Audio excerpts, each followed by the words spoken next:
ओम महालक्ष्मी नमो नमः।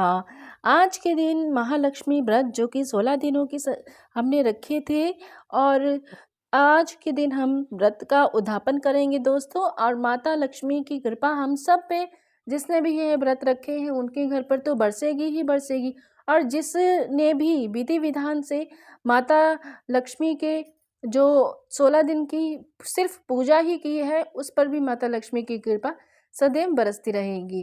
तो दोस्तों, हमने 15 दिन जो है वह महालक्ष्मी माता की कथा हमने पढ़ी और सुनी है। और आज 16वां दिन है। आज आप शाम की जब पूजा करेंगे तो यह जो कथा है वह अवश्य कीजिए। कहीं आप जल्दी जल्दी में कथा का श्रवण करना भूल ना जाएं। तो यह जो कथा है उसका श्रवण आप अवश्य कीजिए और विधि विधान से अपना पूजन संपन्न कीजिए। आइए श्रवण करते हैं महालक्ष्मी व्रत की कथा। श्री महालक्ष्मी व्रत कथा। श्री गणेशाय नमः। एक समय महर्षि श्री वेदव्यास जी हस्तिनापुर पधारे।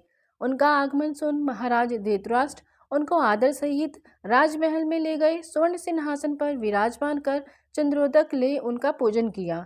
श्री व्यास जी से माता कुंती और गांधारी ने हाथ जोड़कर प्रश्न किया, हे महामुनि, आप त्रिकालदर्शी हैं, अतः आपसे हमारी प्रार्थना है कि आप हमको कोई ऐसा सरल व्रत तथा पूजन बताइए जिससे हमारा राज्य लक्ष्मी, सुख संपत्ति, पुत्र पत्र आदि व परिवार सुखी रहे।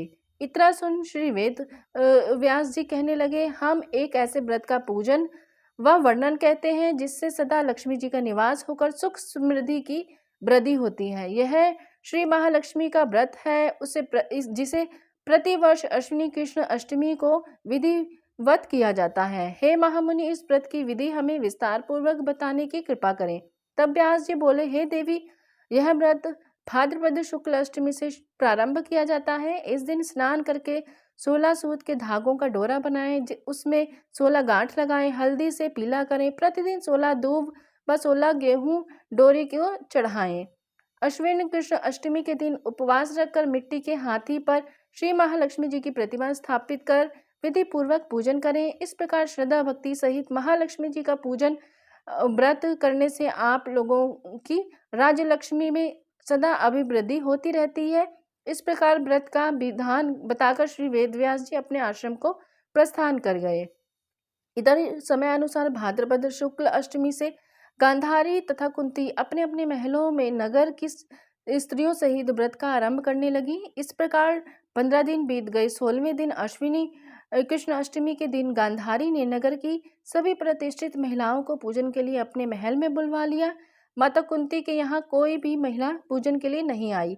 साथ ही माता कुंती को भी गांधारी ने नहीं बुलाया। ऐसा करने से माता कुंती ने अपना बड़ा अपमान समझा। उन्होंने पूजन की कोई भी तैयारी नहीं की और वह उदास होकर बैठ गईं। जब पांचों पांडव युधिष्ठिर, अर्जुन, भीम, नकुल और सहदेव महल में आए तो कुंती को उदास देखकर पूछा, हे माता, आप इस प्रकार उदास क्यों हैं? आपने पूजन की तैयारी क्यों नहीं की? तब माता कुंती ने कहा, हे पुत्र, आज महालक्ष्मी जी के व्रत का उत्सव गांधारी के महल में मनाया जा रहा है।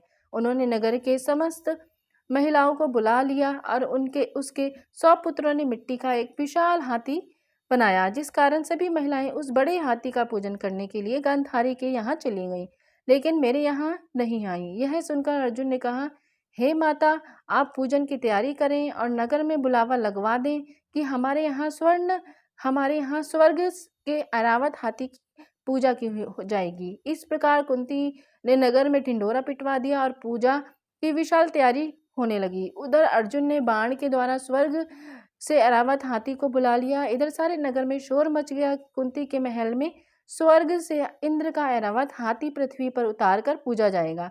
समाचार को सुनकर नगर की सभी नर नारी, बालक एवं वृद्धों की भीड़ एकत्र होने लगी। उधर गांधारी के महल में हलचल मच गई।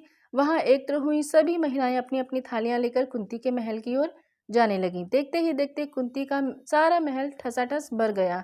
माता कुंती ने ऐरावत को खड़ा करने के लिए अनेक रंगों के चौक पुरवाकर नवीन रेशमी वस्त्र बिछा दिए। नगरवासी स्वागत की तैयारी में फूलमाला, अबीर, गुलाल, केशर हाथों में लिए पंक्तिबद्ध खड़े थे।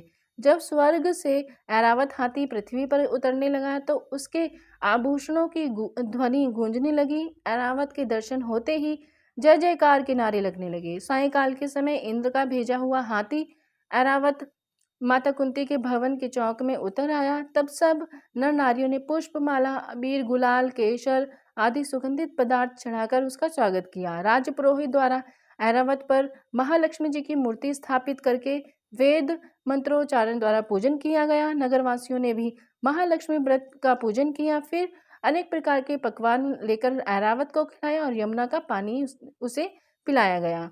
राज्य पुरोहित द्वारा स्वस्ति वाचन करके महिलाओं द्वारा महालक्ष्मी जी का पूजन कराया गया। 16 गांठों वाला डोरा महालक्ष्मी को चढ़ाकर अपने अपने हाथों में बांध लिया। ब्राह्मणों को भोजन कराया गया। दक्षिणा के रूप में स्वर्ण आभूषण, वस्त्र आदि दिया गया। तत्पश्चात महिलाओं ने मिलकर मधुर संगीत लहरिया के साथ भजन कीर्तन व संपूर्ण रात्रि महालक्ष्मी जी का व्रत का जागरण किया। दूसरे दिन प्रातः राज्य पुरोहित द्वारा वेद मंत्रोच्चारण के साथ जलाशय में महालक्ष्मी जी की मूर्ति का विसर्जन किया गया। फिर ऐरावत को विदा करके इंद्रलोक में भेज दिया गया। इस प्रकार जो स्त्रियां श्री महालक्ष्मी जी का विधि पूर्वक व्रत एवं पूजन करती हैं, उनके घर धन धान्य से पूर्ण रहते हैं और उनके घर में महालक्ष्मी जी सदा निवास करती हैं। इसलिए महालक्ष्मी जी की यह स्तुति अवश्य बोले।